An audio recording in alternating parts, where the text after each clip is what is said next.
elderly man with dementia who needs to be taken home, or the digital investigation teams who have to examine the most horrific images of child abuse online to track down dangerous perpetrators, and the family liaison officers who have the heartbreaking task of knocking on the door to tell a family that their loved one will never be coming home.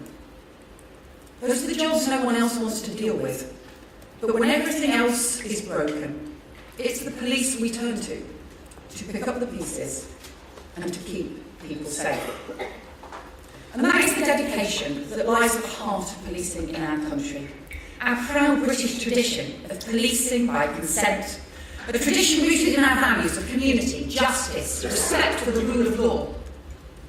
It's been almost 200 years since the development of Robert Peel's founding principles, premised on the belief that the police are the public and the public are the police, preventing crime and disorder, policing without fear or favour, and maintaining that mutual respect between officers and the local communities they serve. Traditions and values that we should never take for granted because they underpin the rule of law and the very cornerstone of our democracy. But it's because I believe so strongly in our British way of doing policing and in the vital work that you and your forces do every day that I'm also clear we need to face some difficult truths about the way policing works today. Because over the last decade or more, policing across England and Wales has suffered a knuckle under the strain. We've seen visible neighbourhood policing decimated across the country, with fewer police on the beat, breaking the vital link between local forces and police and the people they serve. We've seen crime evolving at breakneck speed, policing struggling to keep pace, and we've seen fewer crimes solved, more victims let down. Officers increasingly burdened by bureaucracy and stuck behind desks instead of out on the front line. Confidence falling among victims and among communities, as too often people fear that no one will come and nothing will be done. Governance systems failing to maintain standards or prevent abuse by rogue officers, and outdated technology holding policing back. I mean, the police national computer is now 50 years old. It was cutting edge when I was 5. So our policing in our country has been through that perfect storm. Forces have struggled to keep up because of cuts, conflict and fragmentation. And instead of clear leadership from government to help you navigate those difficult waters, the opposite has usually been true. Too often, the government just walked away or made the job harder. And too many politicians, including some of my predecessors in this department, have stood on the sidelines shouting at the police when things have gone wrong, instead of rolling up their sleeves and working in partnership with the police to tackle these challenges head on. And the result is that at present our police officers cannot do the job they signed up for in the way that they want to and cannot deliver for the public as they should, leaving our precious tradition of policing by consent in peril and leaving victims and communities let down. And I'm not prepared for us to carry on like this. Our police officers deserve better and the public deserve better. Which is why the government has set out our mission for safer streets, with our unprecedented ambitions to halve violence against women and girls and to halve the knife crime that devastates young lives in a decade. And our essential task to rebuild confidence in policing and the criminal justice system and to restore the public sense of safety on our streets. Reducing harm, rebuilding confidence. A mission rooted not just in the responsibility that any government has to keep people safe, but rooted in our values that security is the foundation of opportunity and that families don't thrive if they don't feel safe and communities can't be strong if they don't feel secure. So this is a mission for the whole of government, for institutions across the country and for every one of our communities, but I'm clear that policing must play that central part in that mission. In the coming weeks, in the normal way, we'll set out the full funding settlement for policing, including the precept and government grants. I can tell you today that direct central government funding for policing will increase by more than £500 million next year, including over £260 million for the core grant and also additional funding for neighbourhood policing, counter-terrorism and the National Crime Agency. But we'll need to go further to make every penny of new investment count. That's why we've already begun working with you on a new collaboration and efficiencies programme, working across police forces, starting with energy contracts, IT contracts, fleet contracts, with the potential to save you hundreds of millions of pounds over the next few years to put back into frontline policing. And working with you on tackling the bureaucracy that drags policing down, including reforms on redaction, the use of new technology, to free up more time for officers to get back on the front line. But we all know that funding and incremental change won't address all the challenges that policing faces. And over many years, I've heard calls from across policing for new and positive reforms, including from many of you in this room today. So today I'm setting out a new roadmap for policing reform across England and Wales, which I'm determined that policing and the government must drive forward together. An ambitious programme of change to create a police service fit for the future. And next year, we will publish a new white paper on policing. It will cover issues from technology to the future workforce, from how the policing system can work better to tackle fast-changing crime and leadership and culture. But today, I want to highlight 4 of the key areas for reform: neighbourhood policing, police performance, structures and capabilities, and crime prevention. So first, I'm determined neighbourhood policing must be rebuilt. Many of you warned a decade ago of the damage that austerity was doing to neighbourhood policing. Ministers said you were a crime wolf, but now we know who was right. Even after the previous government reversed the reduction in the overall number of officers, policing hasn't returned to our streets. There are still fewer officers in neighbourhood teams, the number of PCSOs has halved, and the proportion of the public who say they never see an officer on the beat has doubled. So it's little wonder then that the types of crimes and conduct that neighbourhood policing used to tackle have soared in recent years. Shop theft is up at a record high, street theft is up 40% in a year, and town centres are too often blighted with persistent antisocial behaviour, leaving residents feeling unsafe. And criminals, often organised gangs, are just getting away with it. We cannot stand for this. So the impact good neighbourhood policing has on local community confidence, local business confidence, should never be underestimated. The local officers and PCSOs who know their patch are also the building block of every other aspect of policing too, be it tackling domestic abuse, serious organised crime, or extremist and terror threats. Having teams embedded in local communities who know what is going on is invaluable. And that is why the restoration of neighbourhood policing will be a part of our plans. It's why we've committed to delivering an additional 13,000 police officers, PCSOs and special constables into neighbourhood policing roles, and we'll set out further steps in the coming weeks. But second, we need a new approach to raising performance and standards across every force. So let's be clear. If you are a victim of stalking, or domestic abuse, or shop theft, or street theft, burglary, car crime, you've a right to expect that wherever you are in the country, you'll get a high-quality response. And you're right to expect that everyone, from local police leaders to the Home Secretary, is working to drive up those standards. But too often, that doesn't happen.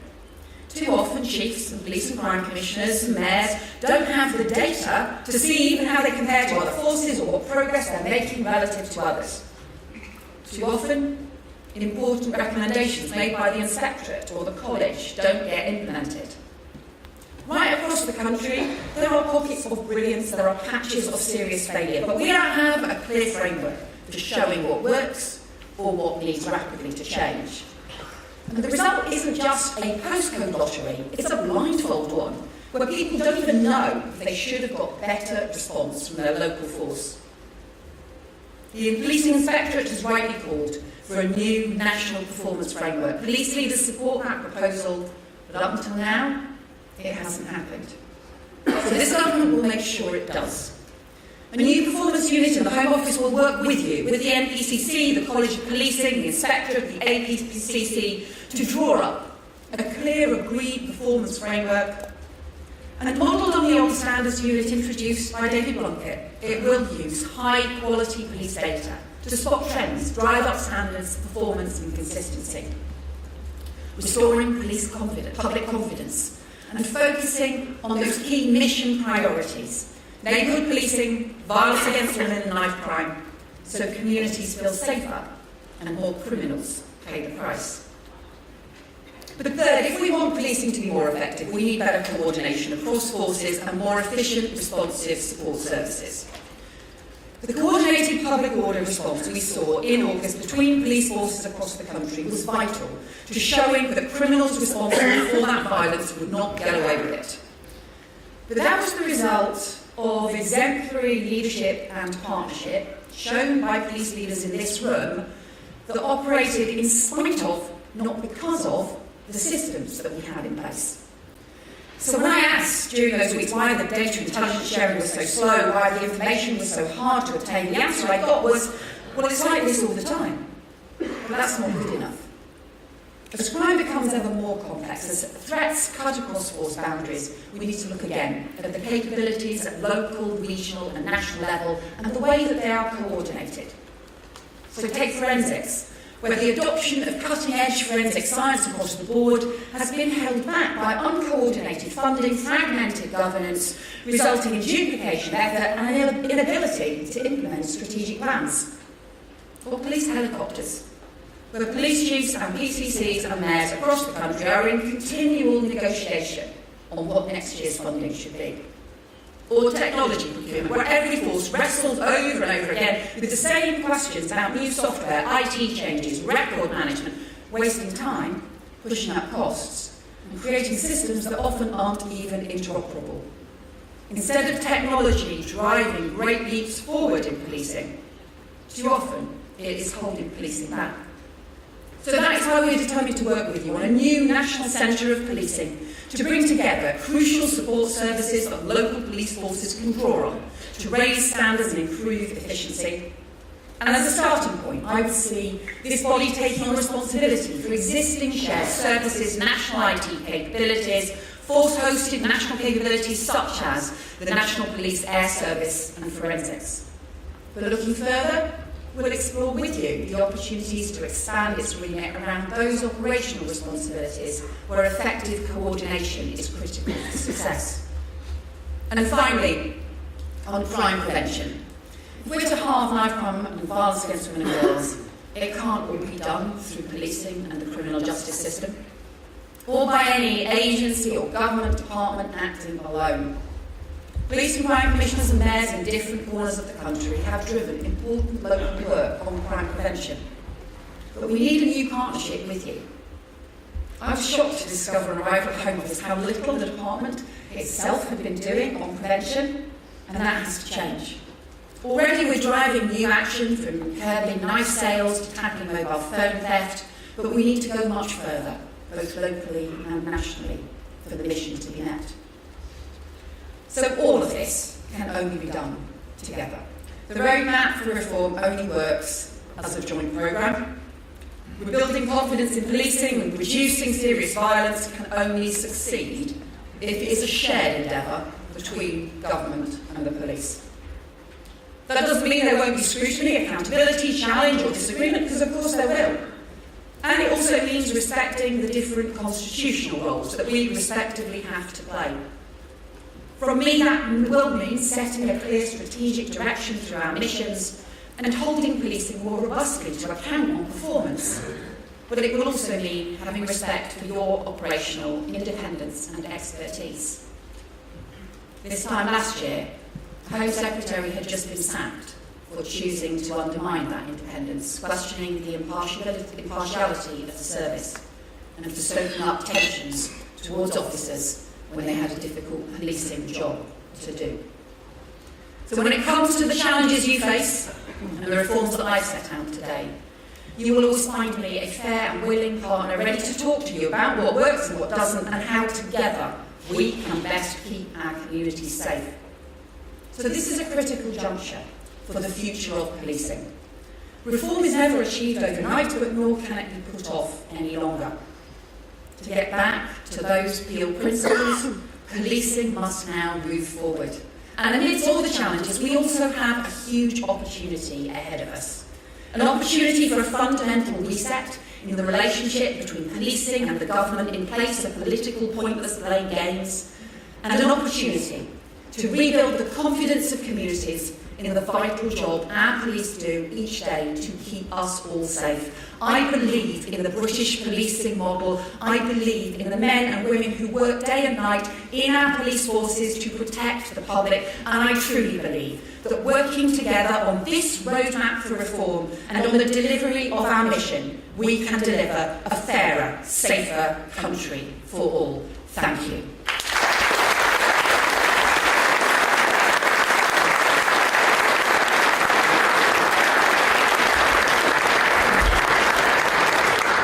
Very much, Secretary. I'm afraid you had to do the same long walk that you did last year as well. Welcome. Thank you very much indeed for that. I know our time with you is a little short, so I'll get cracking. I mean, you have had baptism of fire as Home Secretary, as you alluded to at the beginning of your remarks there.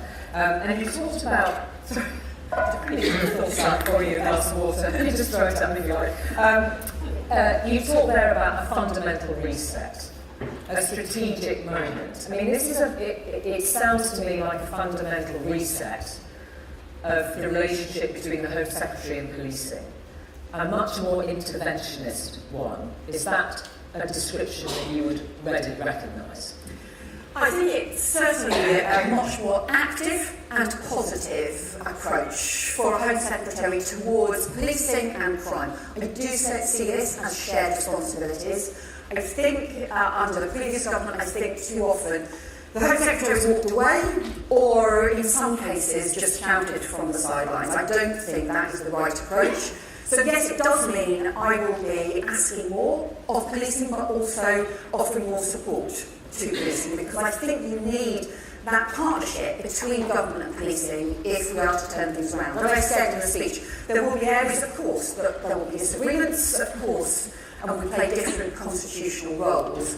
But if we're to raise confidence in policing, which does underpin the rule of law, that is important for democracy and for politics, as well as for policing and for communities. But let's look just quickly at the performance unit that's going to be based in the Home Office. I suppose, I mean, a lot of people in senior levels of policing have been so far quite welcoming of what they've heard. But doesn't it fundamentally add another layer of bureaucracy to the work of the Inspectorate, the College of Policing, the PCCs? And not only a layer of bureaucracy, but one that can make all of their lives pretty uncomfortable. So we've worked on these proposals very much talking to policing leaders, talking to the Inspectorate and to Chief Constables, and it is very much reflecting, I think, many of the things that they have been asking for. And I think if you have, I mean, it's basic information that we just don't have at the moment around arrests and outcomes and the things that if police and crime commissioners have them in local areas, how much easier it is for them to see, well, here's where we should improve, here's what we need to do, but at the moment, they're blindfolded. And how much easier it is for the inspectorate who recommended over a year ago that we needed a new national performance framework, but that just isn't in place. So we do see this very much being about working with the police and also recognising that as part of this we need to reduce the bureaucracy that police officers face every day on the front line. But if you're going to be gathering the sort of data that you're looking for, presumably then you have to have targets for people to meet. Will you be setting targets? So we've obviously set the overall mission, which is to halve violence against women and girls and to halve knife crime over a decade. The establishment of the performance unit is not about setting arbitrary targets for police forces, but it is about... So you need to measure it, don't you? We do, and it is about making sure that we've got the information. So one police leader said to me, you know, for such an evidence focused profession, our whole job is to gather evidence, actually we have remarkably little evidence on ourselves, what works and what doesn't. So I think it's obviously about that, how you get that evidence and how you use that to drive improvements and drive performance. When will we see the first metrics on whether you are even beginning to achieve your mission, for example, on violence against women and girls and knife crime? When can we first judge you on it? So, obviously, with knife crime, there are regular published figures. And that's, you can see, the area of the greatest concerns has been knife-enabled robbery. We set up a new knife-enabled robbery task force in order to look particularly at the areas of concern. But violence is much more amorphous, It's much harder. And let's be honest, this is an ambition that I'm not aware that any country has set before, that this is it is very ambitious to say we want to halve violence against women and girls in a decade. That involves huge changes. And one of the challenges that we've been working at the moment to work out to address how you measure overall violence against women and girls, how you look at domestic abuse, how you look at stalking, how you look at sexual offences, so that we can have that measure and so that we can see across the country what progress is being made. When will we see the extra 13,000 neighbourhood police and PCSOs? So that will take time, but we will set out in the coming weeks, in the next few weeks, what the first steps. We will set out in the next couple of weeks what the first steps will be around neighbourhood policing, including some additional funding for next year, so that we can start to make progress on getting people back into neighbourhood teams. So broadly, what would you expect? By when should we expect that figure to be? So we want to make progress year on year, but we will set that out in due course. Okay. I'm keen to get some of the questions from the room. Improving people's confidence is, as you alluded to in your remarks, there is more than about data collection and measures. It's about how police spend their time. It won't surprise you to hear me asking the question about non-crime hate incidents. Isn't it time just to scrap them and get the police to address criminal activity? So, I understand there's been a lot of media focus on this issue, so I understand why you ask. I think what I would say first is, look, the issues that I've been talking about, and especially the issues that the Prime Minister has said need to be the priorities for policing, is around the neighbourhood policing and around violence against women and girls and knife crime. And I would crucially say, I think the biggest thing that impacts on confidence is whether people see visible neighbourhood policing in their... I'll come back to it. Yeah, but when they see this sort of headline, they think, hang on a minute, what are the police spending on their time on? Andy Cook from the Inspectorate said forces are reporting too many hate crime incidents and getting involved in disputes that include hurt feelings. I mean, yes, I can see naturally you want to focus on your targets, but this is one of those things that people just connect with somehow. Yeah, and I do think it's really important not to underestimate the importance of what you want to do is raise confidence. What you have to focus on is things like neighbourhood policing. That's one of the most important things if you see officers in your towns. And you're right to refer to the Inspectorate there, because the Inspectorate has recently done a report which includes the non-crime hate incidents, and which has said that there has been inconsistency and points to issues around the guidance. And you have to, I think, really have a common sense and consistent approach to this. It does go right back to the Stephen Lawrence inquiry, to the McPherson inquiry, and one of the other things I think that the Inspectorate report shows is around the importance, for example, of monitoring things like anti-Semitism, which has increased over the last 12 months, and that is immensely important. But there does have to be really a common sense and consistent approach, and I think the Inspectorate's report is right on that. Okay, thank you, Home Secretary. Let's go to some of the questions we've got in here. Jonathan Jardine, there is evidence that performance frameworks, targets and league tables lead consistently to perverse behaviours and outcomes. What's different this time? So the important thing is we're going to be drawing this up with police leaders, with policing. This is not something that's just going to be drawn up in the Home Office and then handed over to policing, quite the opposite. And it is very much the work around the college, around police chiefs across the country, and also around the Inspectorate that's been highlighting the performance of this. And if you just don't see the data, when so much nowadays is driven by analysis of the data about what is working, what isn't, about where we're failing, about what is happening to the number of people arrested. Are they actually making it into the criminal justice system or not for different kinds of things? We don't even have that basic information. That is the way you drive up improvements rather than end up holding policing back. Okay, thank you. Tim Parsmore. Question that's got a lot of likes on this format, so I'll make sure I try to ask those as far as I can. Will forces be fully compensated for the extra NIC costs on a per employee basis, including staff? And that is a big question, isn't it? There's been some speculation as to whether you've had any guarantees from the Treasury. What can you tell our audience about that? Yes, the Treasury have said they will ensure that police forces are compensated for the national insurance contributions increases, and also, and that is in addition to the central government funding that I set out earlier. We'll set out full funding supplement in due course before Christmas in the normal way, but the additional support from the Treasury and National Insurance contributions is additional to the £500 million additional funding that I've announced from central government. Okay, thank you very much for the clarity on that. Joe Coles, who was actually on the platform in a panel before, said, how do we spread the benefits of national collaboration across the country? Can we have a presumption against any national policing body being based in London?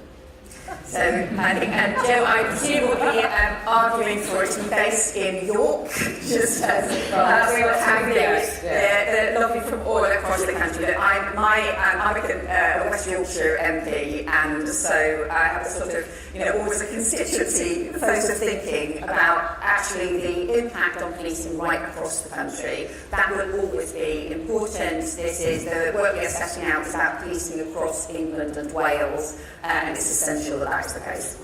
Okay.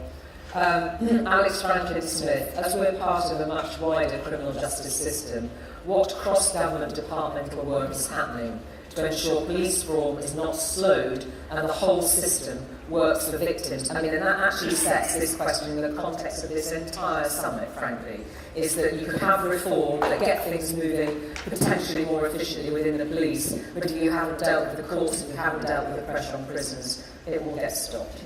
Yeah, and I don't underestimate the challenges from the legacy that we have now, the system that we have inherited right across the criminal justice system, as well as the challenges across policing. The way that we have set up the mission is it's about both reducing harm or halving serious violence and also restoring confidence in both policing and the criminal justice system. So the work around the criminal justice system is being led by Shabana Mahmood, but also across the Criminal Justice Board. We have also been focusing on the Safer Streets mission, on what needs to happen, on how we better get faster charging decisions, for example, how we better get the cooperation between policing, the CPS and the courts. And one of the particular issues we've already been focusing a lot of work around is the redaction issue, which is the equivalent of police officers having to sit with a bottle of Tipp-Ex before they even send information to the CPS. That is, there's huge bureaucracy attached to that we do need to address. If there's anyone who wants to wave at me with a question, there's a lady in red jacket in the centre there. If we could just whiz the microphone there. I'm conscious of the time herself, but I think we'll just press on until somebody gives me a wave. Thank you very much. Just before we come to the question there, there is a question about, particularly about the performance unit. Well, the Home Office performance unit is from Lewis Wilcox to be staffed by civil servants or police officers. So the work to draw up the way in which performance will work needs to be done jointly by Home Office civil servants and by police officers. We're really clear about that. The performance unit itself, there's teams in the Home Office, so that will obviously be civil service teams, but they need to be crucially working with the College of Policing and the Inspectorate and to be working with police officers. So we do see this as being a joint programme that needs to involve both. Okay. I'd just like to introduce yourself. Hi. Thank you, Home Secretary. Welcome. Katie Bourne, I'm the Police and Crime Commissioner for Sussex. A quick question, but just a statement. You said that as a Police and Crime Commissioner, I'm blind, I quote, I'm blind to the data in my area. I'm sitting next to my Chief Constable. she has our force operating status up on her computer here. I know exactly what's happening. She does in her area, so I don't think we're all blind to our data, and we would welcome you down to have a look at it. My question is about the proposed performance unit, and I think the previous question touched on it. Having been one of 2 longest serving PCCs, I've got a very long memory, so 12 years now, and I recall the NPIA, the National Policing Improvement Agency, which at its height had a budget of over 400 million, with over 2,000 staff. Now, it was disbanded because it was overly bureaucratic. You are proposing a new unit, which sounds very much like why that was done away with, and it was police that helped to disband that. My fear is, where are these new staff coming from, these new officers? We've already seen some very reprehensible methods being used by the Met Police to try and recruit officers from surrounding forces. We have a dearth of investigators at the moment nationally. If these officers are coming from force areas like mine and surrounding areas, I'm not sure Chief Constables will be very happy about that. And what's the plan to make sure that that strength is not diminished? Thank you very much. So, Kate, I'd say 2 things. First of all, it's great if you think you've got all of the data you need on your force, but what you won't have is comparable information on what's happening in Avon and Somerset, or what's happening in Greater Manchester, or what's happening in other forces across the country, because too often that information is not shared. And there isn't an overall picture of what is happening between forces. And that's why I said that I think too many people are blindfolded about what, therefore, could be improved, whether you may have some of your parts of your force that are doing brilliantly compared to other areas, but then, to be honest, other areas should be asking you, well, what are you doing so well that we want to copy? Alternatively, you may have other bits of your force that you think, actually, I'm doing okay, but in fact, it turns out they're doing really poorly compared to other areas. Now, the inspectorate can come in, can do an inspection, but it's the inspectorate who have said they simply don't have the information, and that police forces don't have the information they need. So my response is being driven by what I see in the inspectorate report and what I hear from police leaders across the country. If you've got more information, that helps you drive improvements as well.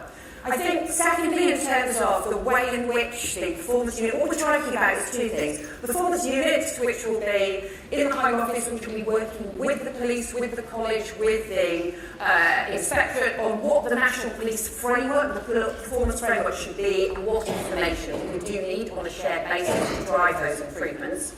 But also, secondly, to have the National Centre of Policing is actually about bringing together services that we've already got, but to be honest, really aren't working because of the fragmented way they operate. So look at forensics, look at the police data service, the digital service, look at some of the contracts that are currently held for IT in the Home Office. Why don't we bring those together? That's existing people that we've got who should be working together, and bring that together with a police efficiency and collaboration programme, so that each force isn't having to do multiple times the same things again and again. Because we know that with the black hole that we've inherited, with the challenges to the public finances, we have to make sure every penny is used to the best possible value for policing. Okay, thank you. And, thank you for that. And I'm just getting messages actually from your team. So that needs to be the last question, because Sorry, it's a long answer. Apologies. And there's always a bit of a balance between the questions coming in here and the floor.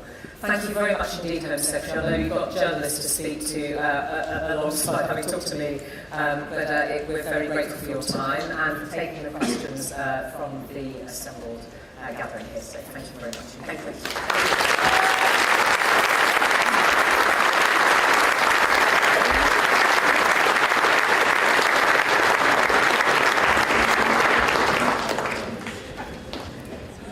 Thank you very much indeed, Home Secretary. It is slightly on the perils of my job trying to get the timings and the questions in as far